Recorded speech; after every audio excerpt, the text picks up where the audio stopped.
A continuación presentamos la Escuela Dominical, esta vez a cargo de la licenciada Nancy Bonilla.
Buenos días, hermanos, que Dios les bendiga. Es un privilegio estar aquí nuevamente con ustedes y le doy gracias a Dios por este privilegio que me ha permitido estar e impartir la clase del día de hoy.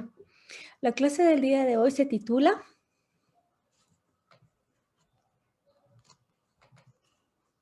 La batalla de Gog y Magog, Ezequiel 38. ¿Qué es batalla? Vamos a principiar definiendo qué es batalla. Batalla es un combate entre dos o más contendientes, donde cada uno de ellos tendrá que derrotar a los demás.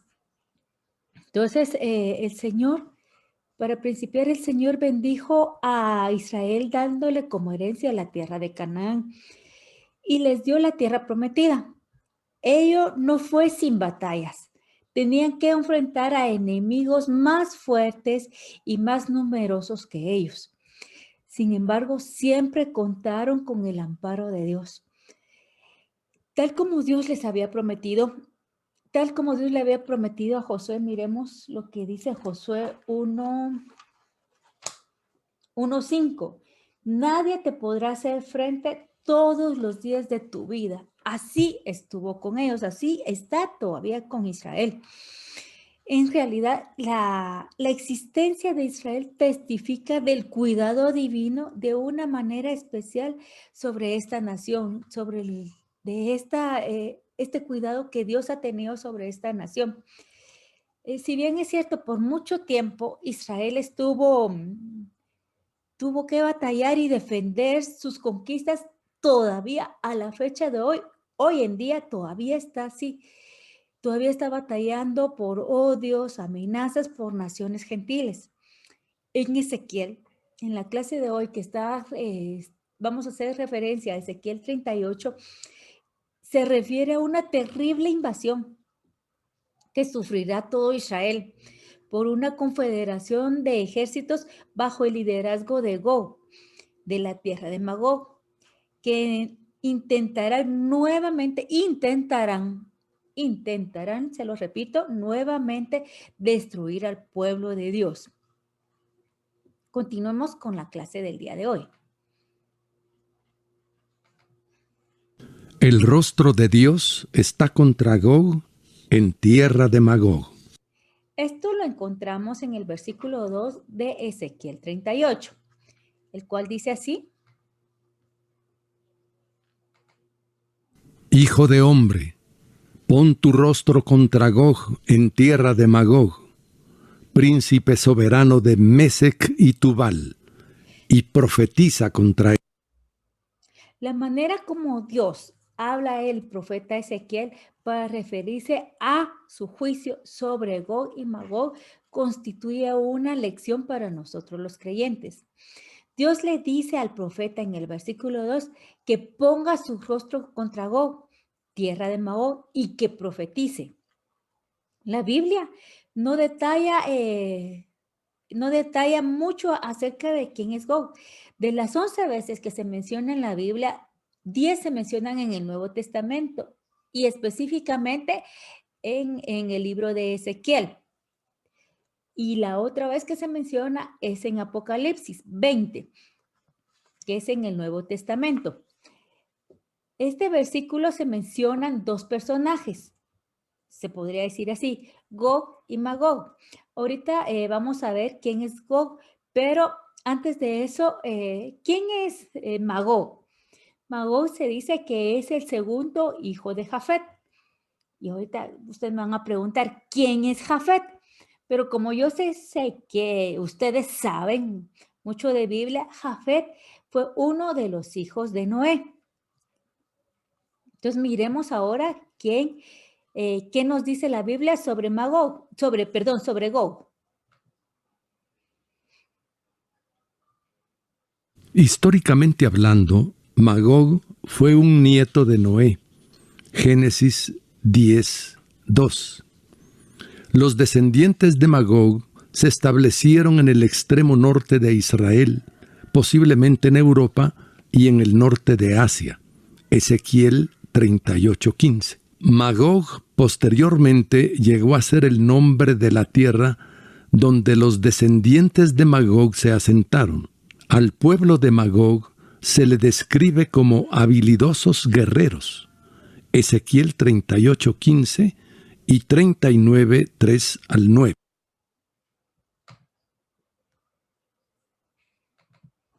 Gog es el nombre de un futuro líder en Magog, quien liderará un ejército para atacar a Israel.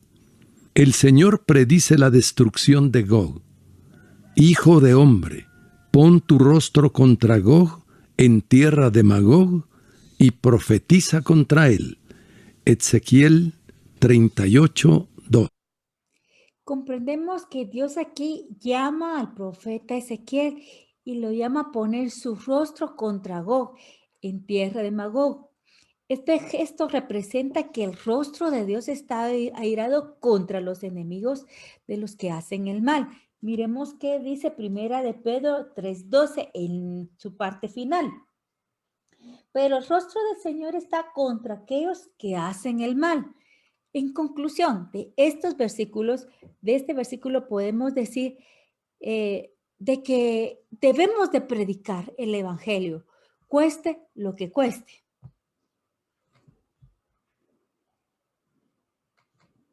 En conclusión, en estos tiempos de tanta apostasía, se necesita que los siervos de Dios no callen la palabra, sino que la entreguen al pueblo conforme está escrito. Sigamos viendo qué nos dice el siguiente título de la lección. El Dios de Israel prometió quebrantar a Gog y a su ejército. Esto lo encontramos en el versículo 3 y 4 del capítulo 38 de Ezequiel, el cual dice así. Y di, así ha dicho Jehová el Señor: He aquí, yo estoy contra ti, oh Gog, príncipe soberano de Mesec y Turbal. Aquí se menciona a dos personajes otra vez. ¿Quién es Mesec o Mesec, como dicen otros? Mesec viene, su nombre significa saco y es el sexto hijo de Jafet. Volvemos a mencionar a Jafet otra vez, que es uno de los hijos de Noé. Y Mesec era un súbdito de Gog. ¿Y quién es Tubal? Ahora vamos a mencionar quién es Tubal. Tubal era hijo de Lamec, de Sila. Esto lo encontramos en Génesis y nos vamos a Génesis 4. Vamos a ver Génesis 4:18. Y dice, y a Enoc le nació Irad. E Irad engendró a Mauagel, y Mauagel engendró a Matusalem, y Matusalén engendró a Lamec. Lamec tomó para sí 2 mujeres. El del nombre de una fue Ada y el nombre de la otra fue Sila. Entonces este Tubal es hijo de Lamec con Sila, como lo vemos aquí. Y si vemos Génesis 5:25 dice, y vivió Matusalén 187 años y engendró a Lamec. ¿A qué se dedicaba Lamec? Lamec comercializaba con esclavos y también comercializaba con bronce. Y como le había ido tan bien con el material bronce, entonces se dedicó también a hacer armas de bronce. Ellos estaban ubicados o fueron como fundadores, le voy a llamar yo, no sé si es la palabra correcta, de Asia Menor, tanto Mesec como Tubal. En Asia Menor se encuentran varios países como está Armenia, Irán, vamos a mencionar a Rusia también, que es uno de los países que va a tener mucha importancia en los últimos tiempos. Sigamos viendo qué nos dice el versículo 4 de Ezequiel 38. Y te quebrantaré, y pondré garfios en tus quijadas, y te sacaré a ti y a todo tu ejército, caballos y jinetes, de todo en todo equipados, gran multitud con paveses y escudos, teniendo todos ellos espadas. Aquí se menciona una palabra extraña, paveses. ¿Qué significa paveses? Entonces, paveses es escudo, pero no podría decir escudo y escudos la palabra de Dios. Pero hay una diferencia entre los paveses y los escudos. Los paveses eran escudos, pero que cubrían toda la figura humana o que cubrían todo el tamaño del soldado y tenía una forma ovalada. En cambio, los escudos, los otros, lo que se menciona como solamente escudos, son aquellos escudos redondos que nosotros conocemos, que miramos en las películas o que hemos visto en algún museo. En los versículos 3 y 4 de este pasaje, Dios mandó a proclamar un mensaje específico contra Gog, lo que nos trae ahí 3 lecciones importantes y de gran valor. Miremos cuál es la primera.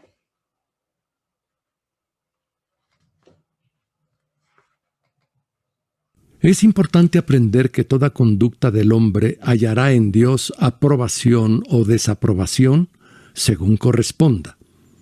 Aquí el Señor expresa su oposición a Gog. Al recordar este pasaje nos referimos, que se refiere al pueblo de Dios, que los enemigos de Israel van a comprender a los enemigos. O sea, si Israel tiene algún enemigo, va a ser también enemigo de Dios. Esto lo podemos ver en Éxodo 23:22. Dice, pero si en verdad oyeres su voz e hicieres todo lo que yo te dijere, seré enemigo de tus enemigos y afligiré a los que te afligen.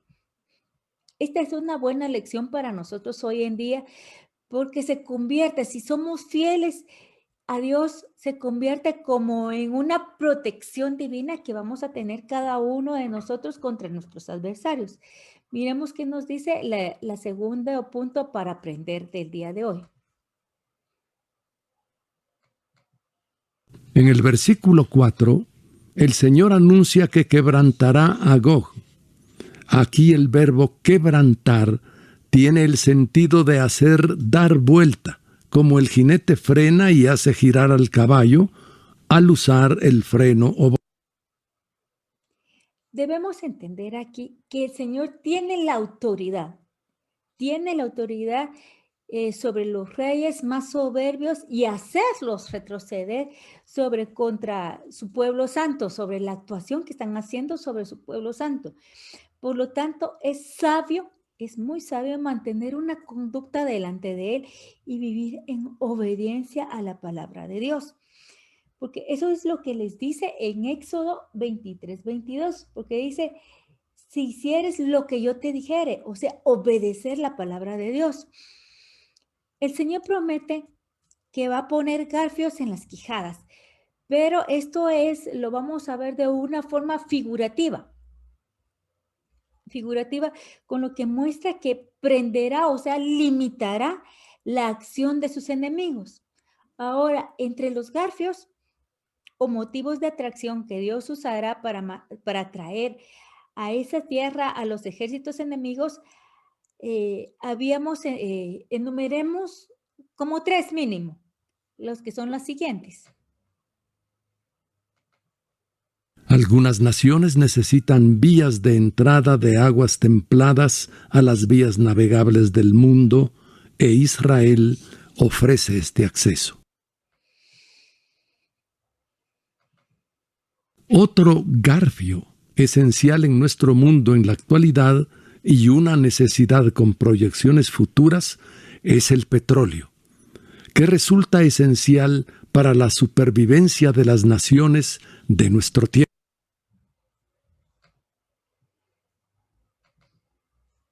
El tercer garfio, también figurativamente hablando, tiene que ver con el Mar Muerto.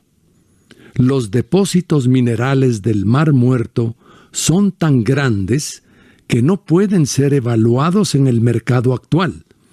Los productos químicos que saturan el agua de ese mar representan una riqueza incalculable. Lo que podemos aprender aquí, o lo que yo aprendo aquí en esta lección, en este pasaje, es que no nos debemos de vengar nosotros mismos. Dios es el que peleará la batalla por nosotros, no nosotros. Nosotros debemos de encomendarnos a Dios y encomendarle la circunstancia por la cual estemos viviendo en las manos de Dios.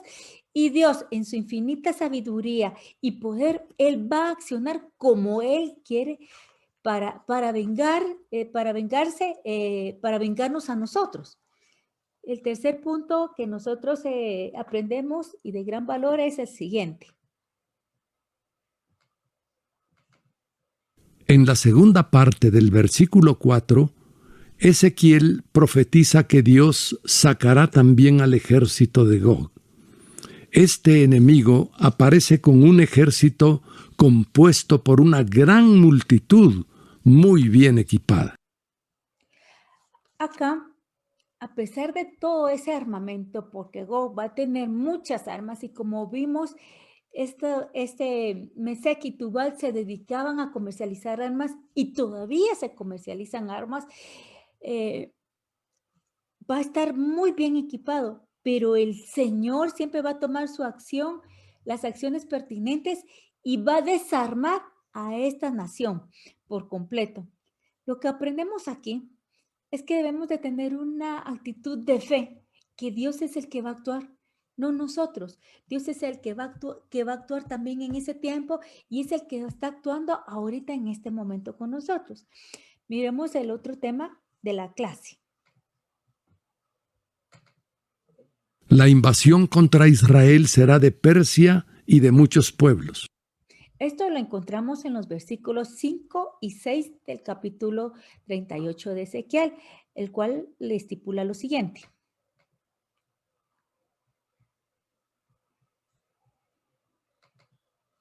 Persia, Cus y Fut con ellos, todos ellos con escudo y yelmo.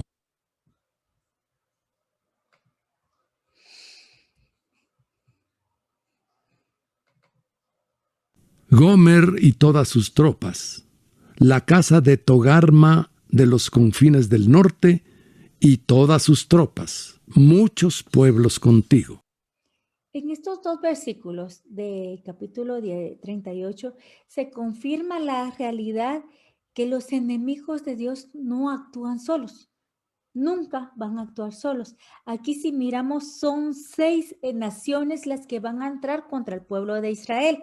Miremos cómo la palabra de Dios nos instruye al respecto. Las naciones que se hacen mención en estos versículos son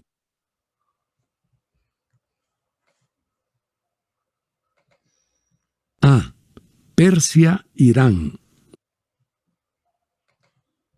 B. Cus, Etiopía y Egipto. C. Fut, Libia. D. Gomer, Armenia. E. Casa de Togarma, Turquía. Y F, de los confines del norte, que es Rusia. Debemos de recordar que los judíos habitaban en Irán. En Persia, perdón. Y ustedes me van a preguntar, Persia, ¿qué es Irán? Y ahora ustedes me van a preguntar, ¿cuándo? ¿O dónde? O sea, no me recuerdo que eso lo haya escuchado, entonces voy a refrescar un poco su memoria. Cuando estuvieron en esclavitud o en el tiempo de Esther, se recuerdan de que casi desaparecen por la conspiración de Amán, pero sin embargo Dios los salvó de una manera sobrenatural y milagrosa. Hoy en día, lo que había sido Persia, que hoy es Irán, Irán todavía expresa ese rechazo contra la nación de Israel y quiere hacerlos desaparecer. Ahora bien, podemos percatarnos que si los enemigos, Israel tiene enemigos y van a ser los enemigos de él también. Ahora bien, podemos percatarnos que si los enemigos que vienen con Togarma son de los confines del norte, entonces en la guerra de Gog y Magog, Turquía se aliará con naciones del norte de Europa y juntos vendrán a atacar a Israel. Esto que se van a aliar, como ya mencionamos, 6 naciones, que va a ser Irán, Etiopía, Egipto, Libia, Armenia, Turquía y Rusia. Entonces, todos estos se van a agrupar para pelear contra Israel. Pero el Señor va a desarmar a estos enemigos y le dará nuevamente la victoria al pueblo escogido. Podemos concluir en este versículo que estamos en la mira del enemigo. El Señor tiene puesta sobre nosotros una protección y Él ha prometido que va a estar con nosotros todos los días de nuestra vida. Y eso lo podemos ver en Mateo 28:20, el cual dice así: enseñándoles que guarden todas las cosas que os he mandado. Y he aquí, yo estoy con vosotros todos los días hasta el fin del mundo. Él va a estar con nosotros todos los días si nosotros somos fieles a Él. Pero también podemos colegir de este versículo que debemos de tener una actitud de agradecimiento al Señor por habernos hecho parte también de su pueblo escogido. Ahora continuamos viendo el siguiente título de la clase. La invasión será como una tempestad que cubre la tierra. Esto lo encontramos en los versículos 7 al 9 de Ezequiel 38.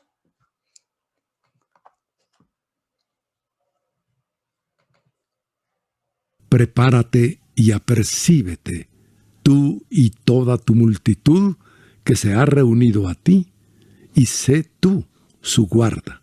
Versículo 7. Aquí encontramos 2 verbos imperativos que le dice prepárate y apercíbete. No si quieres, ¿verdad? Sino que aquí prepárate y apercíbete. Son 2 palabras imperativas del mismo verbo.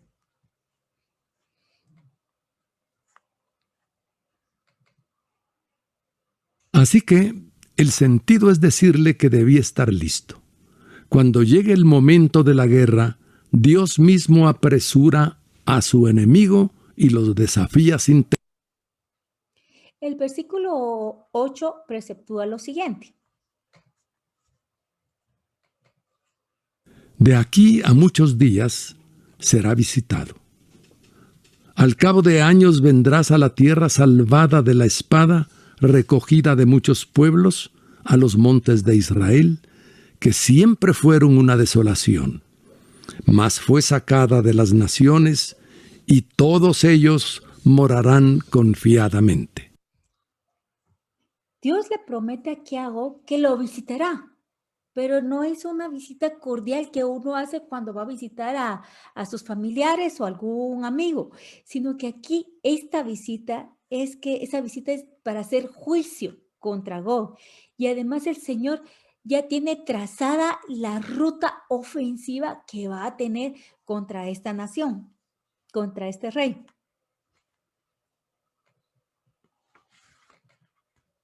Él y sus tropas vendrán a Israel, que es una tierra salvada de la espada, un pueblo que ha sufrido persecución y destierro por causa de sus pecados. Pero Dios prometió guardarlos y protegerlos. Dios siempre ha prometido guardar a Israel, siempre, y lo sigue haciendo. Lo mismo pasa con nosotros. Eso es lo que podemos aprender en este versículo. La protección y cuidado de Dios que ha tenido con su pueblo. Y no solo con su pueblo, sino que con nosotros también. Por lo tanto, nosotros nos debemos de conducir con temor hacia Dios, con temor y temblor, para ser partícipes de esa gloriosa herencia también. El versículo 9 nos indica lo siguiente. Subirás tú, vendrás como tempestad, como nublado para cubrir la tierra, serás tú y todas tus tropas y muchos pueblos contigo. Aquí nos indica y es claro el versículo que como tempestad, a veces las tempestades vienen y nos agarran desprevenidos. Otras veces sí podemos ver en el horizonte que se está poniendo negro, el paisaje, el cielo, pero aquí va a venir sin previo aviso y va a ser esta invasión va a ser sin previo aviso y van a atacar al pueblo de Dios.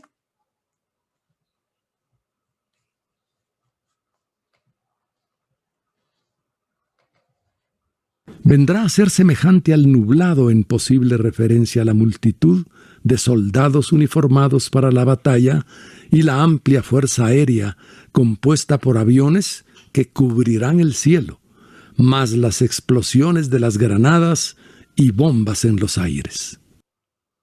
Aquí lo que podemos aprender es que cada hijo de Dios debe tener esa gratitud porque la palabra de Dios nos enseña quiénes son nuestros enemigos, cómo van a atacar, pero también nos dice a nosotros la ofensiva que nosotros debemos de tener. ¿A qué le llamo la ofensiva? Que nosotros debemos de encomendarnos a Dios, orar, ser obedientes, ser fieles a Dios. Esa es la ofensiva que nosotros debemos de tener. Y Dios es el que va a pelear la batalla por nosotros, no nosotros, porque nosotros no tenemos fuerzas, no tenemos las capacidades. Es Él el que va a pelear la batalla por nosotros. Ahora, yo les dije al principio de la clase, de que se iba a producir una terrible invasión, pero no les dije cuándo. Entonces, unos teólogos dicen que se va a producir ahorita, en esta época. Otros teólogos dicen de que va a ser al principio de la gran tribulación. Pero también hay unos teólogos que dicen que va a ser al final de la tribulación. Así, también hay otros que dicen que va a ser al principio del milenio. Ahora, como esto es una escuela, les voy a dejar esa tarea, que ustedes investiguen, que ustedes escudriñen las escrituras, porque ahí está la respuesta. Solo les voy a dar lo que yo pienso, mi opinión, cuándo va a ser. Si nos vamos a Apocalipsis 6, ahí habla de los sellos. No les voy a leer todo el capítulo 6, pero dice el versículo 4 del capítulo 6 de Apocalipsis. Y salió otro caballo bermejo, y al que montaba le fue dado poder de quitar la tierra de la paz, a quitar de la tierra la paz, dice. Si va a quitar la paz, ¿qué es lo contrario de paz? Guerras. Entonces, aquí es donde va a estar esta batalla, esta guerra, en mi opinión.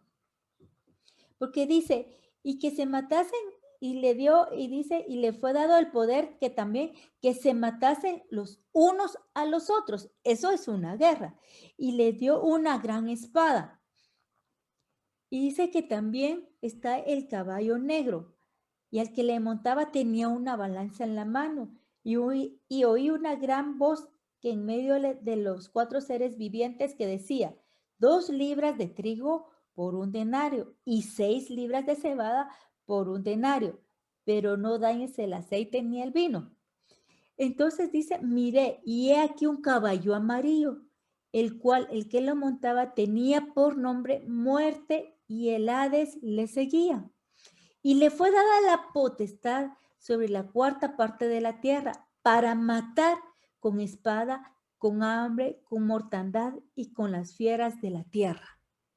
Entonces, para mí, esta batalla se da acá, en este tiempo. Unos dicen de que la batalla de Gog o la guerra de Gog y Magog se va a dar, solo fue en Ezequiel, que solo pasó en ese tiempo. Otros dicen que va a ser, esa batalla va a ser la del Armagedón. Y otros dicen que es cuando se menciona a Gog y Magog en Apocalipsis 27 al 10. Pero para mí es acá. Y ahorita les dejo a ustedes la tarea de investigar dónde es que se va a dar esta batalla. Al ver esta clase, les voy a hacer una confesión. Estaba algo renuente a no dar la clase porque no había mucho material para dar la clase. Y me ponía a leer un estudio, otro estudio, en total leí como unos 15 estudios y ninguno me parecía, en ninguno Dios me daba esa guianza para hablarles. Pero estas batallas que hablamos ahorita, lo enfoqué de otra manera o le di otro giro, porque fue lo que Dios me habló, lo que Dios me dijo que les tenía que decir, porque los cristianos a veces, no a veces, la mayoría de veces, tenemos batallas que ganar, estamos luchando una batalla y a veces no nos armamos bien con los paveses y con los escudos y con toda la armadura que Dios nos da y a veces sentimos desfallecer y estamos heridos o ya no queremos continuar con esa batalla. Pero lo que he aprendido yo es que Dios está con nosotros en las batallas. Dios está con nosotros en las buenas y en las malas y no nos corresponde a nosotros pelear. Él es el que va a pelear la batalla, dice. Muchas aflicciones tendréis en el mundo, pero de todas ellas os librará el Señor, dice la palabra de Dios. Y también dice, como lo que dice Josué, nadie te podrá hacer frente todos los días de tu vida.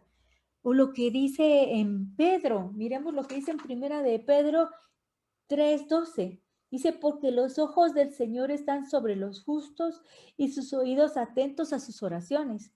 Pero el rostro del Señor está contra aquellos que hacen el mal. O sea, también tenemos enemigos y no es que nosotros vayamos a decir, ahorita le voy a hacer esto, a aquel, le voy a hacer lo otro. No, tenemos que poner nuestras circunstancias en las manos de Dios y tener fe que Dios va a actuar. Porque dice el Salmo 23, Jehová es mi pastor, nada me faltará. En lugares de delicados pastos me hará descansar. Dios siempre nos ha sostenido y nos sostendrá hasta el día de hoy. ¿Qué puedo aprender el día de hoy con esta clase? ¿O qué aprendí yo con esta clase? Que debo mantenerme firme con Dios, que mi relación debe estar perpendicular con Él, que debo de ser fiel a Dios, ya que eso me va a dar una cobertura o una coraza divina. No debo de vengarme por mí misma. Mía es la venganza, dice el Señor. No debo encomendar mi causa a Dios y la protección de Dios va a estar conmigo siempre. Eso es lo que yo pude aprender de esta clase. Tal vez la clase no tuvo mucha escatología, pero es lo que Dios me dijo que hablara cuando empecé a formar mi bosquejo y mi resumen. Esto era lo que Dios tenía para mí primero. Ahora se los quiero transmitir a ustedes, porque sé que muchos de ustedes también están batallando, están librando una guerra y no saben ni a qué hacer y cómo actuar.